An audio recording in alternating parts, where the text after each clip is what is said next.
Bagi kamu yang ingin mendapatkan soal-soal Kementerian PUPR terupdate dan sudah banyak buktinya kami meluluskan teman-teman kita dari sejak 2021, 2022, 2023 di Kementerian PUPR, membantu ya, bukan meluluskan, mereka sendiri yang berusaha, tetapi kami membantu mengarahkan, memberikan materi-materi yang perlu dipelajari, kisi-kisi serta update soal pada saat hari H ujian. Itu kamu silakan chat pribadi di kolom deskripsi, ada link yang saya cantumkan, nanti kita bisa komunikasi di situ ya. Silakan di klik linknya. Ini bukti teman-teman kita yang sudah lulus di Kementerian PUPR maupun di PU daerah ya. Kementerian Pekerjaan Umum dan Perumahan Rakyat telah merilis pengumuman terkait pengadaan calon pegawai negeri sipil pada lingkup Kementerian PUPR tahun 2024 ya. Apa saja informasi penting dari sini, formasi apa saja yang dibutuhkan dan berapa jumlahnya, serta apa persyaratan-persyaratan khusus untuk mendaftar di Kementerian PUPR. Simak video ini secara lengkap.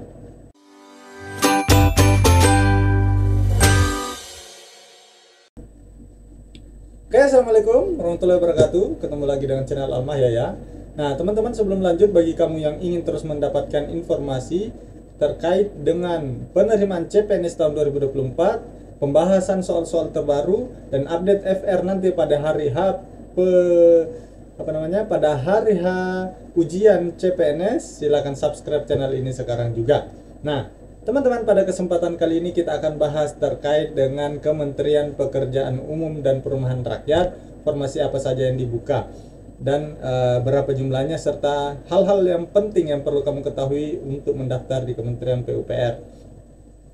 Untuk kamu yang ingin kita bahas juga formasi lain, silakan tulis di kolom komentar formasi apa yang perlu kami carikan dan perlu kami paparkan kepada kamu.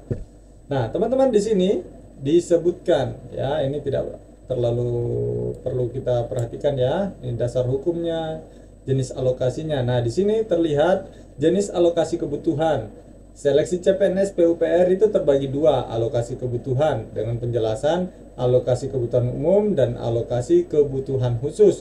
Untuk kebutuhan khusus juga itu kita lihat di sini ada dua, lulusan sarjana perguruan tinggi dalam negeri dan ada sarjana S1 perguruan tinggi luar negeri. Nah, ada pula untuk alokasi kebutuhan khusus penyandang disabilitas, kebutuhan khusus diaspora, khusus putra-putri Papua, khusus putra-putri Kalimantan. Nah, di sini terkait dengan alokasi kebutuhannya.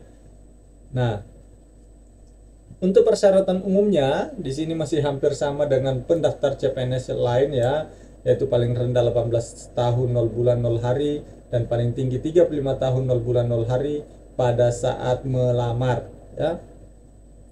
Tidak berkedudukan sebagai calon PNS, ini kita skip saja, kita cari poin penting. Nah, ini ya, poin penting ini ada pada persyaratan khusus. Persyaratan khusus untuk pelamar umum di Kementerian PUPR berbeda dengan IKN yang semalam kita bahas. Kalau IKN D3 itu berbeda dengan S1 minimal IPK-nya. Kalau di PUPR ya, baik D3, diploma 4 maupun S1 minimal IPK-nya adalah 2,75 pada skala 4 ya.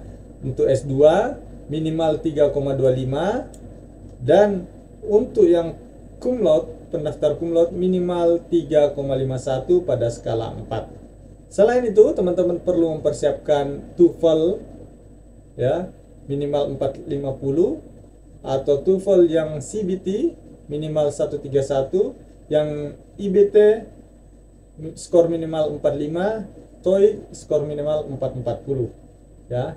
Sertifikat kemampuan bahasa Inggris IELTS dengan skor minimal 5 ya. Sehat jasmani dan rohani sesuai dengan persyaratan jabatan dilamar. Oke, ini masih sama saja. Jadi itu dia ya persyaratan pentingnya. Nah, nanti coba kita buka sedikit terkait formasi di bawah apa saja yang dibutuhkan. Tapi sebelum itu sepertinya ada yang kelewatan nih, teman-teman. Kita lihat jumlah. Nah, ini ya, jumlah kebutuhan calon pegawai negeri sipil untuk Kementerian PUPR tahun 2024 sebanyak 6.385 tenaga teknis dan sebanyak 3 tenaga kesehatan ya. 6.385 ini untuk seluruh Indonesia ya. Ini kesempatan besar ya, kesempatan besar untuk kamu yang ingin mendaftar di Kementerian PUPR ya. Sangat-sangat berpeluang. Nah, kita lanjut coba kita bahas poin penting lainnya. Tahapan seleksinya masih sama ya, seleksi administrasi, seleksi SKD, SKB. Nah, di sini SKD-nya untuk passing grade-nya umum itu TWK 65, TIU 80, TKP 166 sama dengan pendaftar di kementerian-kementerian lain ya. Putra Putri Kalimantan sama 65, 80, 166. Lulusan terbaik TIU-nya minimal 85 dan kumulatifnya minimal 311. Nah, untuk kamu yang ingin latihan soal TWK, TIU, TKP dengan soal-soal yang update dengan harga terjangkau, ada timernya, kamu bisa download materinya ya, bisa mengevaluasi diri berada di mana, kekurangannya apakah TWK, TIU atau TKP. Silakan masuk ke www.almahya.com. Di situ kamu bisa mendapatkan tryout terjangkau dengan soal-soal yang tentunya yang sangat update yang keluar di tahun sebelumnya. Oke, teman-teman, silakan klik link yang ada di bawah. Terus untuk SKB-nya sendiri itu terbagi dua, yaitu SKB CAT dan SKB tambahan berupa psikotes, dan ini bersifat menggugurkan jika tidak diikuti ya. Nih ya. Nih, SKB tambahan berupa psikotes bersifat menggugurkan dengan nilai ambang batas adalah sebagai berikut. Potensi fit atau hasil psikotes lebih besar dari atau sama dengan 60%, atau nilai skor aspek integritas harus lebih dari 4 dari nilai maksimal 5 ya, dan bersifat menggugurkan. Meskipun nilai SKB-nya cukup tinggi, SKB CAT-nya, tetapi kalau nilai integritasnya kurang dari 4 maka akan gugur. Makanya jangan menyepelekan interview atau jangan menyepelekan tes SKB psikotesnya ya. Oke, penetapan kelulusannya sama, integrasi nilai SKD dan SKB, jadwalnya masih tetap sama. Ini nanti mungkin ada update lagi. Nah, coba kita bahas sedikit ini surat pernyataan, pengumuman dan segala macam sudah lengkap di sini. Yang perlu kita bahas sedikit, coba kita lihat di sini. Di sini untuk alokasi kebutuhan, bagusnya di sini teman-teman bisa melihat berapa estimasi gaji terendah dan gaji tertinggi yang bisa teman-teman terima. Misal pembina jasa konstruksi, kita coba ya, karena ini paling berpeluang besar tidak hanya untuk teknik sipil. Di sini ada kita lihat hukum, ekonomi, geodesi, arsitektur, planologi, geologi, sipil, manajemen konstruksi, teknik geodesi, semuanya hampir jurusan-jurusan ini bisa mendaftar di pembina jasa konstruksi.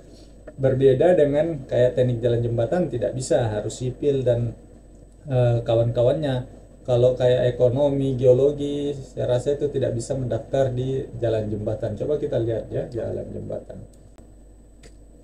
Nah, ini kayak penata kelola jalan ini ya, yang bisa diterima itu cuma teknik sipil dan lingkungan. Tidak ada yang kayak mesin, fisika ya. Ini apa yang ada mesin, fisika ini.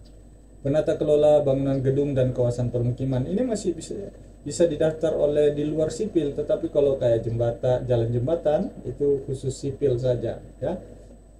Nah, coba kita kembali tadi ke pembina jasa konstruksi.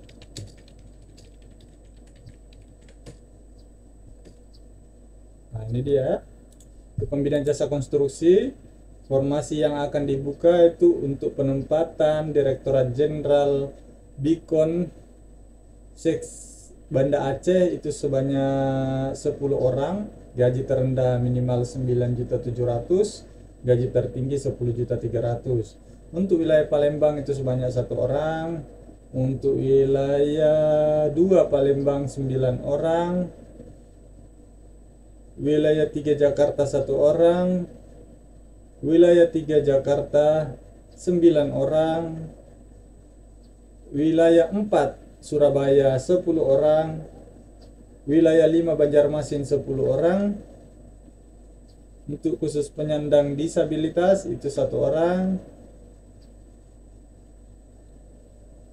Makassar ya, Makassar ada 11 orang. Oh, cukup banyak ya Makassar. Putra putri Papua, penempatan Jayapura itu 2 orang. Nanti teman-teman lihat sendiri. Nanti coba teman-teman ulik-ulik sendiri. Di sini banyak ya formasi, ada 6.000 totalnya formasi yang dibuka.